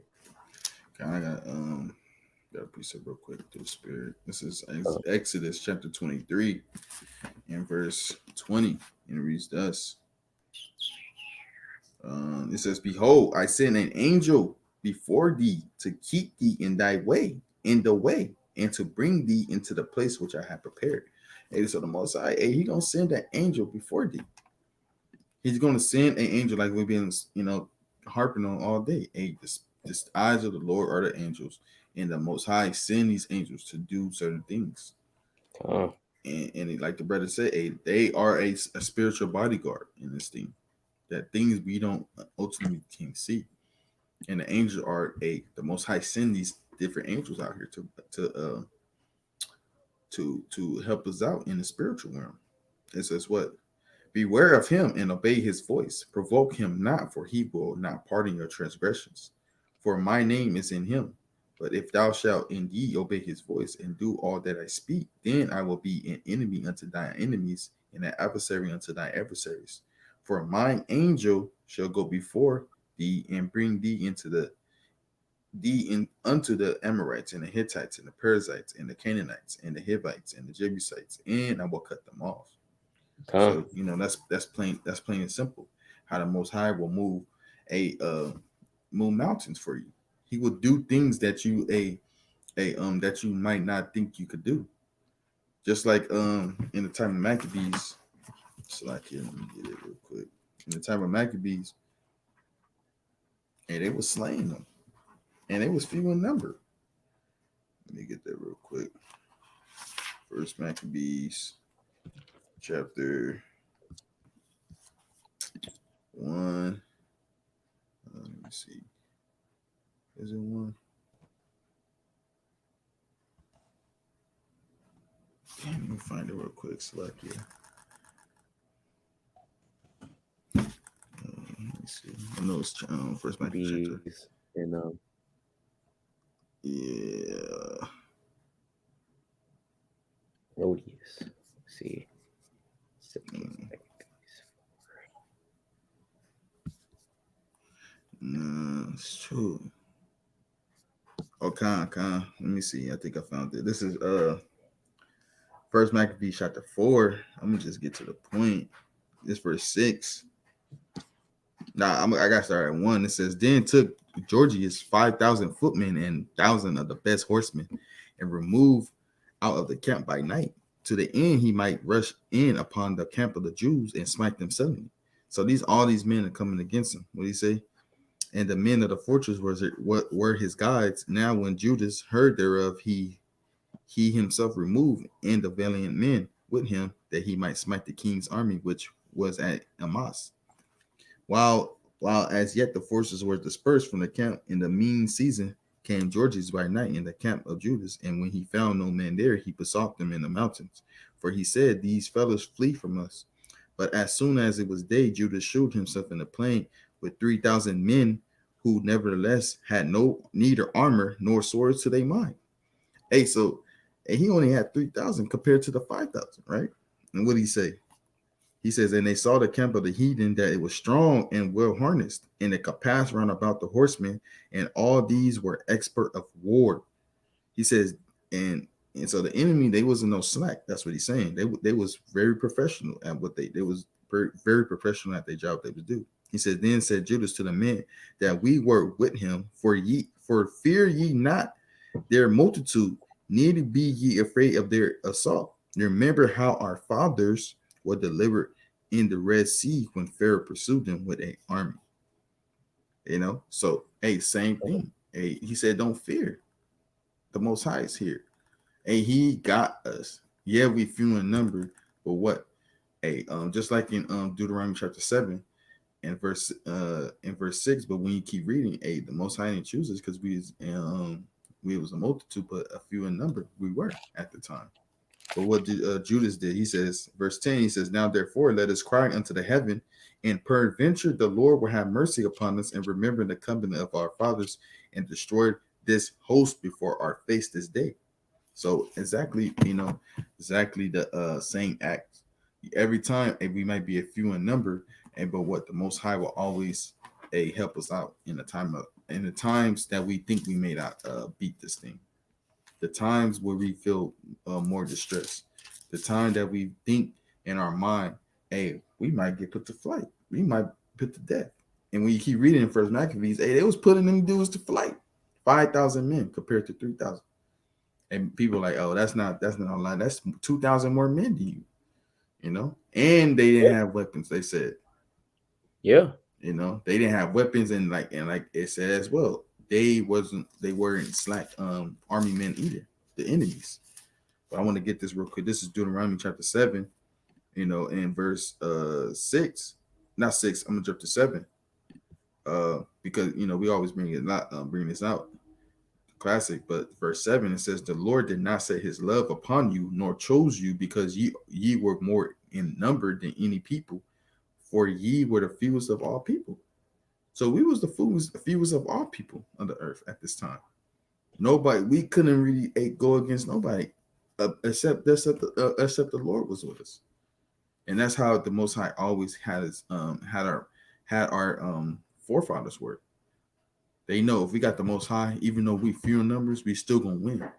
And that's the mind we gotta be in today. And we ultimately know, hey, these are what angels that's gonna be fighting with us. Everything is of the Lord, just like the precept brother just pulled out in the spirit. But Khan, you got a king. Con. Hey, that's right. That's right, man. That's right. Exactly. And I wanted to get this about the angels watching us, right? Let's go to the book of First Peter chapter 1 and verse number 12. First Peter chapter 1. First Peter chapter 1 and verse 12. And it reads thus: Con. "Unto whom it was revealed that not unto themselves, but unto us, they did minister the things which are now reported unto you by them that are preached the gospel unto you with the Holy Ghost sent down from heaven, which things the angels desires to look into." See that? So even the angels Yeah. are looking down on us and they're watching us, man. They're like, damn, that's crazy. Damn, look at how he just killed that demon, man. He's like, hey, Khan, like they like Khan in the third heaven, man. You know, the angels desire to look into this. Let's go to the book of Luke, chapter 15, and verse number 7 in the classic, right? 15, Luke chapter 15 and verse 7, it reads thus: right? "I say unto you that likewise joy shall be in heaven over one sinner that repented, more than over 19 and 9 just persons which need no repentance." Exactly. Joy shall be in heaven over one sinner that repented. So these angels, they're watching us, and he sees like when you repent, they're rejoicing in the third heaven. Brother, he come into the truth, sister come into the truth, they're rejoicing up in the third heaven. They're like, Khan, all praises to the Most High, you know? So they're actually there and they're watching us, man. You know, did not the Lord say in the book of First Corinthians, right? Chapter 4, verse 9. Let's get that real quick. It's First, First Corinthians chapter 4, verse 9, and reads thus: right? "For I think that Yahweh had set forth us the apostles last, as it were appointed to death. For we are made a spectacle unto the world, and to the angels, and to men." You see that? So we're made a spectacle unto the world and to angels and to men. We're a spectacle to these angels. It's like they're watching a movie, man. You know? Now, of course, the angels, they play a part in it, but you also have certain angels up in the third heaven and they're just watching down. You know, they're just watching down at us and they're watching alongside with the Most High. And it's kind of crazy how the Lord has it, but that's how the Lord wants it to go, you know. And so these angels are looking down on us, like, dang, that's crazy, right? Damn, what is he gonna do? Damn, they're still out there, man. It's cold though, and they're still there, still enduring. All praises to the Most High. You know what I'm saying? So, hey, that's how these angels are, man. They look down at us and they're watching us, right? Through the spirit of power, Yahweh Yahweh Shai. Um, uh, also want to get certain accounts as well. Like, for example, let's go to Luke chapter 22 and verse I think I want 23 40, so like 43, right? Luke 22. And I want to let's go to verse 41. Let's start with verse 41. This is Luke chapter 22, verse 41. Right. And he was withdrawn from them about a stone's cast, and kneeled down and prayed, saying, "Father, if thou wilt be willing, remove this cup from me. Nevertheless, not my will, but thine be done." Right. So And Yahweh there, Shai, he was so like Yahweh Shai, he was weak at this point, man. He was really uh, weak. This is, before he was about to be delivered up, man, to the to be killed, right? And tortured and shamefully despite it amongst men. And so he was praying to the Father. He said, "Look, if thou be willing, remove this cup from me. Nevertheless, not my will, but thine be done." And what happened after? Even though the Lord, he didn't exactly give Yahweh what he desired, because again, you could be praying for something, the Lord doesn't give it to you at that moment. Not just going to God, give everything to you just at that moment, because he understands that, look, you don't need that right now. Let's say your kid asks you for something, or he or she comes to you and asks you for something. You're like, look, you don't need that right now. Hey, maybe some other time. You don't need that right now. You already know. You know what's best for them, but they don't know sometimes. They're like, what? Why not? Right? It makes sense to them to have that because they want it at that moment. And it's just like us with the Most High. It's like, what? Why not? Why can't I have this right now? Hey, look, the Most High's look, I'm gonna give it to you, but not right now. You just can't have it right now. It's not going to be best for you right now. Let's say, you're praying for a new car because you don't really like your old one. So you're praying for a new car, you're praying for a new car. The Lord's just not giving it to you. And because guess what, brother? What are you going to do with that car? You're going to start flexing. You're going to start flexing. You know, you're gonna go all the way over here to this one city, and you want to go do some madness. You know, yeah, so that's why the Lord is not giving you that car, brother.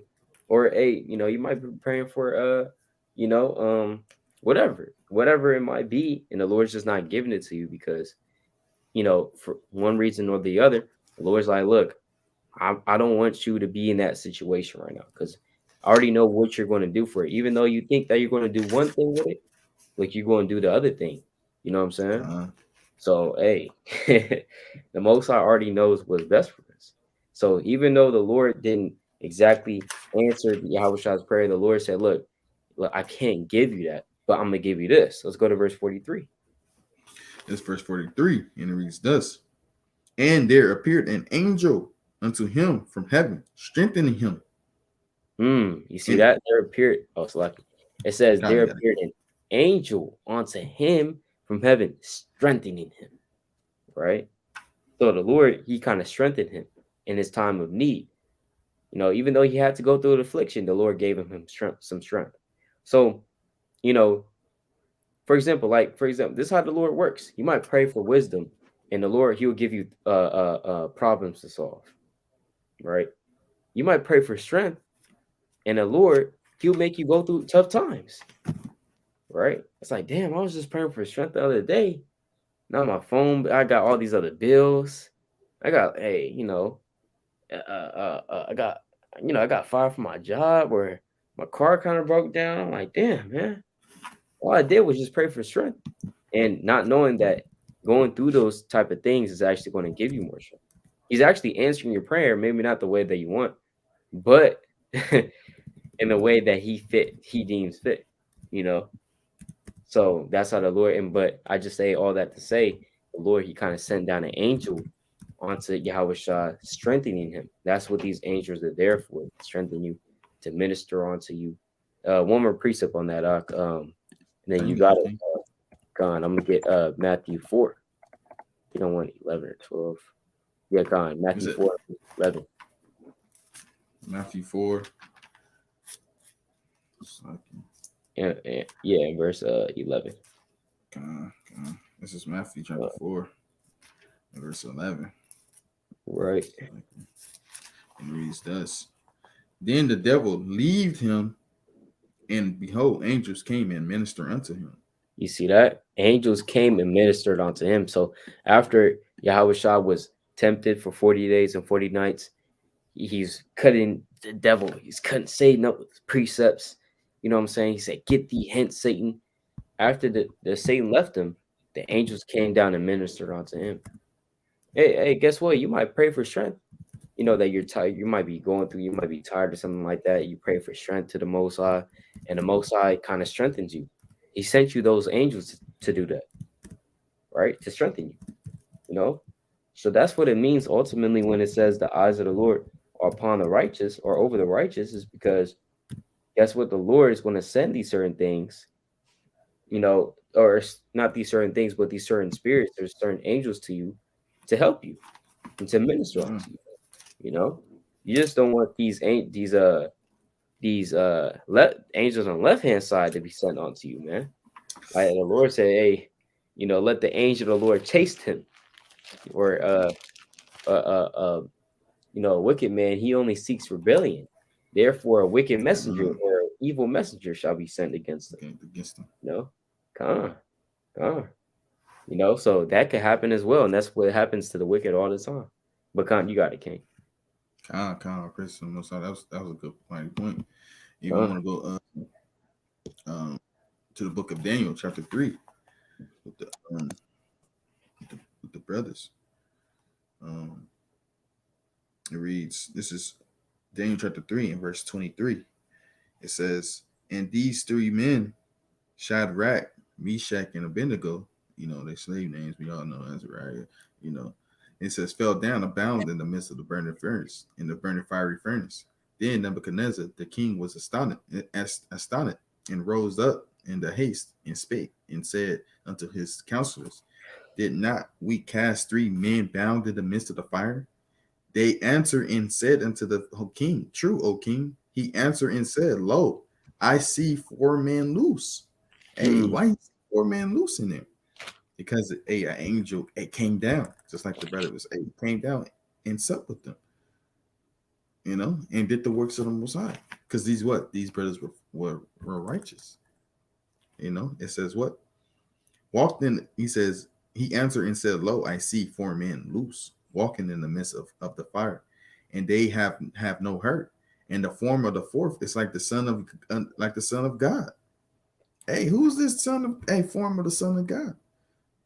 It's not a regular person. Hey, I don't know if brothers got, this is not, it's not four brothers, it was three brothers. Got threw in the fire. We all know. And it wasn't no fourth brother. So the Right. fourth brother, we know based on precepts, a son of God, it had to be it was an angel protecting the righteous, protecting them at that time. It says, then Nebuchadnezzar came near to the mouth of the burning fiery furnace and spake and said, Shadrach, Meshach, and Abednego, ye servants of the Most High God, come forth and come hither. Then Shadrach, Meshach, and Abednego came forth out of the midst of the fire. And Nebuchadnezzar had to put respect because he know, the son of, the Most High is with these men. And that's and like a lot of times, that's what's going to happen. They went through that, a blind faith. They didn't know what was going to happen. They know they're going to die for the Most High. They're going to put their life down for the Most High. And what the Most High do, spare their life. And that's the whole order, how the Most High works. And he put these angels all around us to help us out. They are his eyes. It's like parents say in the world, hey, you gonna be my eyes, right? Right. They not really your eyes. The older son is not really the eyes, but he's gonna be out. He's gonna be the one like, yeah, DeAndre, he did that. He drank all the juice. He drank from the carton, mom. My dad. And Tiffany, she did this. She did that. Hey, and they were like, okay, thank you. They not really eyes. They're like, hey, you gonna be my eyes, So Right. I'll form a figurative speech in a sense, and we know these are literally angels doing the bid for the Most High that's watching everything that goes on earth. Just like the parents were saying, hey, you're gonna be my eyes, right? You're gonna be my next set of eyes. So everything's nothing's new. It's what kind you got, King? Yeah, Khan, exactly. Yeah, and that's a good analogy, man. That's a very good analogy. That's how the Lord talks. That's how the Lord talks. And there's not too many more precepts on that, honestly. It's not like a in-depth breakdown. Daniel 9. Daniel, 11. Brothers going into the history. It's not that, it's not that deep, but it does need to be touched on, so brothers have the understanding. So let's go to Tobit 5 and verse 16 real quick.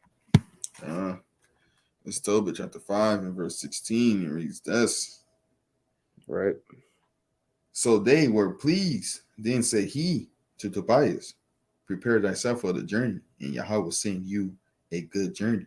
And when his sons had prepared all things for the journey, his father said, go down with this men, and God, which dwelleth in heaven, prosper your journey, and the angel of God keep your company. So Mhm. they went forth both, and the young man's dog with them. Yeah, Khan. So it says, prosper your journey and the angel of God keep you company. What's crazy is angel of God actually was keeping Tobias company, you know? So it's like, did Tobias, Salakia, yeah, Tobias Khan. So did Tobit know? Or was that like, just, he's like, look, just, let the angel of God keep you company. Uh, So, that's kind of interesting to talk about. But, nevertheless, he knew that an angel of the Most High was going to keep him company, right?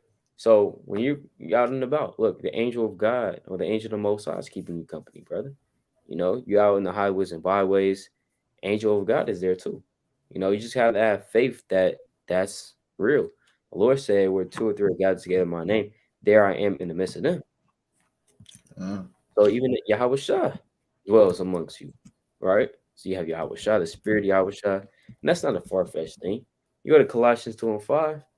Uh, Paul even talks about that. He said, "Though I be absent in the flesh, yet I am with you in the spirit." spirit. Right. So you can be with brothers in the spirit, right? Even though you're not physically there. So how much more the Most High, how much more Yahweh Shah, how much more these angels, right? And these angels are actually really here with you, but you just don't know them. You just don't know that they're there just because you can't see them. And there's accounts of that as well. There's accounts of that.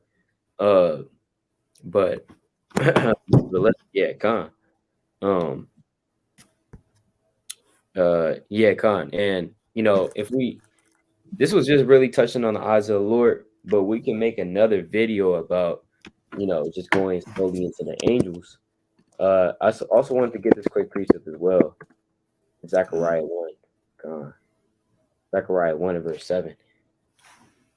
uh, it's Zechariah chapter 1, verse 7. It reads Uh, 1. It reads thus. So like upon the 24th day of the 11th month, so like which is the month of Sabbath in the second year of Darius, came the word of the Lord unto Zechariah, the son of Beri, Berechiah, Berechiah, the son of Iddo, the prophet, saying, you want to keep going, King? yeah, Khan.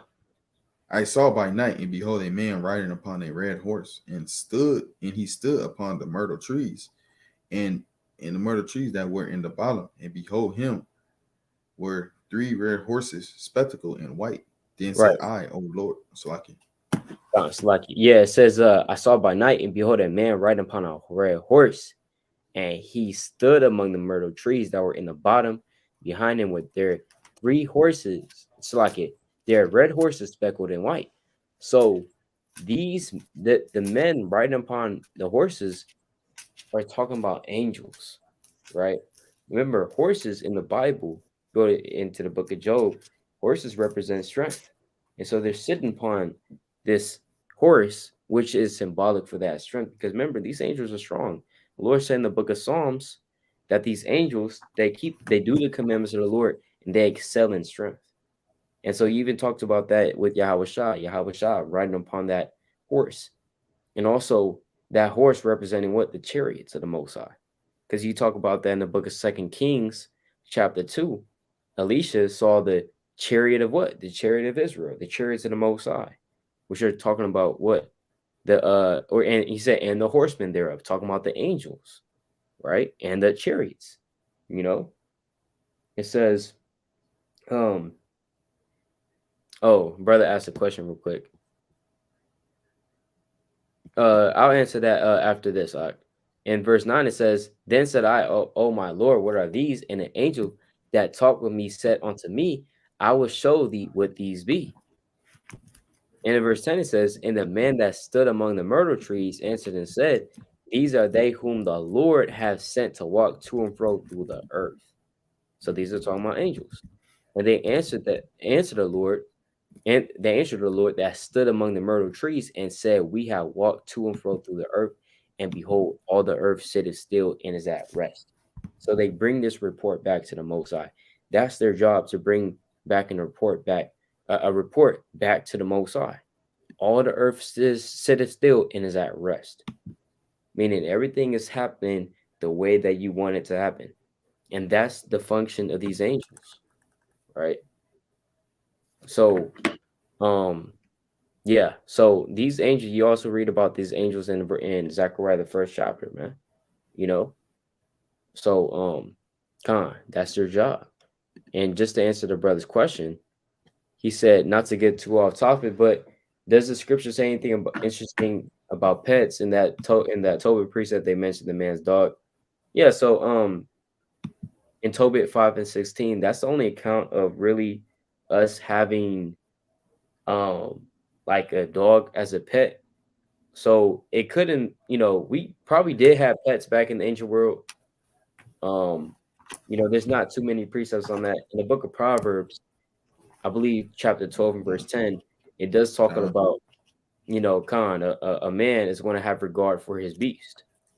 Now, I always took that to say, okay, well, since back then in the ancient world, we had our livelihood off of livestock, right? So if you're a righteous man and you're a prudent man, you're not going to just treat your oxen or your cows any which way, like how Esau does. Or I mean Esau, never mind, right? But you're not going to just slap up your ox, or not going to give them food, starving them out for 3 days, right? The Lord said, "Look, a righteous man is going to have regard for his beast." And so if you have a pet, you're going to treat him well as well. You should treat him well. That's your pet, man. You know, mm, just I mean, you could put him outside. He's just outside, chained to the wall, not giving him any food for a whole week. He kind of starving, brother. Come on, man. I thought that's supposed to be your pet. Feed him, right? You gotta allow him to do his job. He just in the backyard 24/7. That's all he knows, just the backyard. Hey, take him on a walk. If you have a pet, right? Stuff like that. You know, have regard for him. Don't be like Esau to where he just would kill all the buffalo. He's just gonna kill all the buffalo that he sees, right? And just take a picture with it. Just take a picture with giraffes. Like, I just killed a giraffe. Yeah, I flew all the way to here I flew all the way to maybe going sent South Central Dakota. Africa. You said what? I said South Dakota. South Dakota. Gone. I flew all the way to South Dakota, killed this buffalo over here. You know what I'm saying? What the hell? Man, Right? So the Lord said, look, of course it's not a sin to kill these animals, but why would you just go out your way to do that? You know what I'm saying? Why would you just go out your way to do that? So, yeah, I mean, it doesn't say too much about us having pets in the precepts, but it does talk about Tobit, just like Tobias having a dog, going on a journey, because, dogs are beneficial to you.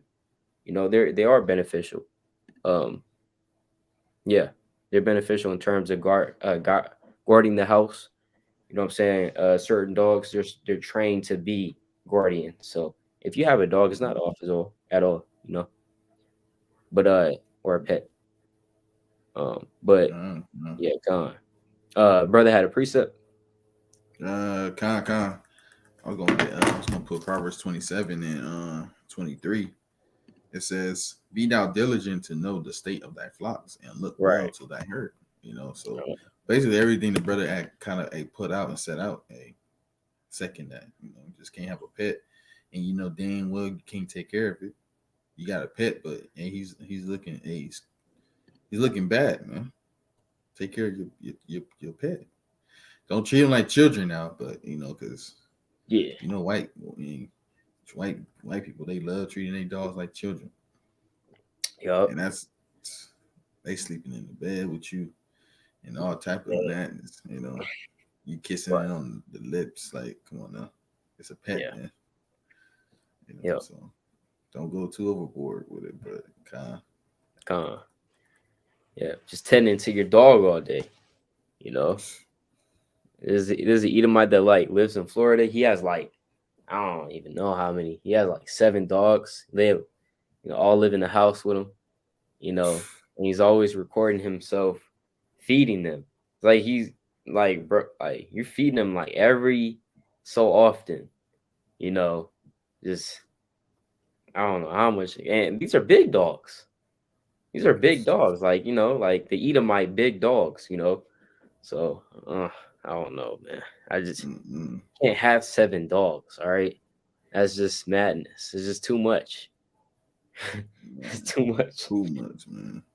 I So could stand one. Sure, yeah, gone, gone. Yeah, only one sometimes one pet. is a lot, man. Be telling them, shut up, shut up. Right. But yeah, Khan. So yeah, with that, that's the eyes of the Lord breakdown. It's not too much on that. Um, so yeah, all praises to the Most High. Um, you Uh, got anything else on that? wow, we kind of, let me see, kind of ain't really. It's, Yeah.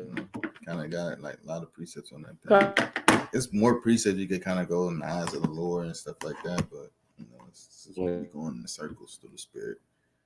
Um, God, Yeah, Khan. God, Yeah. Not yeah, trying to beat the dead horse.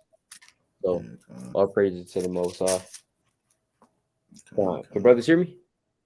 Yeah, I can hear you perfectly fine, King. Okay, Khan. All praise to the Most High. But yeah, Khan. With that, we can bring out closing precepts.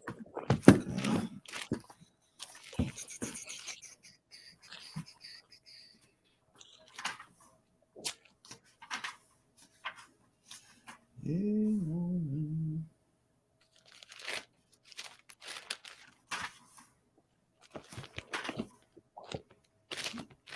uh, I got Sirach chapter 33 and verse 17. It reads thus: Consider that I labor not for thyself only, but for all men that seek learning. So ultimately, we want to do this, ultimately for people that want to learn, and Lord willing, it was edifying. Um, it was you got some understanding, you got some precepts that you probably didn't know through the spirit, or you may know, or you may knew, or just a reminder through the spirit, a refresher. It says, I'm gonna read it again. It says, consider that I labor not for myself only, because we don't do this only for our vainglory. We don't do this, just because we want to be sitting here talking on live all day. It says, All right. but for all them that seek learning, so everybody want to seek learning, ready to sharpen your sword, sharpening your mind and refreshing your mind. This is what we do it for. It says, hear me, O ye great men of the people, and hearken with your ears, ye rulers of the congregation. So we all striving to be rulers of the congregation. So we got to hearken and hear and understand. We got to listen before we speak, and ultimately we got to intake this thing. But kind of, Lord willing, everything was edifying, our refreshment, to stir up your mind and all things. Kind of. Khan. Khan. That's right. That's right, King. All praise to the Most High. I'm gonna get this precept. This the book of Wisdom of Solomon, chapter. Man, this whole thing's good, man.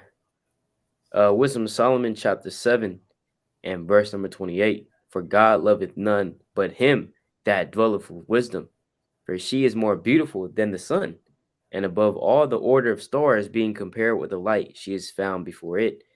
For after this cometh night, but vice shall not prevail against wisdom. So you see that the Lord said, look, he loves none other, nobody else except for him that dwells with wisdom. The Lord said, if you don't have the wisdom of the Most High, you shall be nothing regarded. So that's what we strive for, to have that wisdom of the Most High and have as much knowledge and wisdom that we can have, man. Right? The Lord said, "Be not ignorant anything in great matters small." That's why we're touching on everything, trying to touch on everything because we want to be strong in every aspect that we can be. Be the best you, right? And have as much knowledge as you can acquire, man. Why not? Mm. Right? Why not? So, with that, all praises to Yahweh, by Hashem Hamashiach, Malak Yahweh Shah. This brother Yasha Allah. Brother Sirach. Khan coming back, show yet another video through the spirit power Yahweh Hashem Yahweh Shah. Water for tuning in. Much appreciated. All praises to the Most High. Kwame Yasha Allah. Shalom. Kwame Shalom. Shalom. Uh, Mm.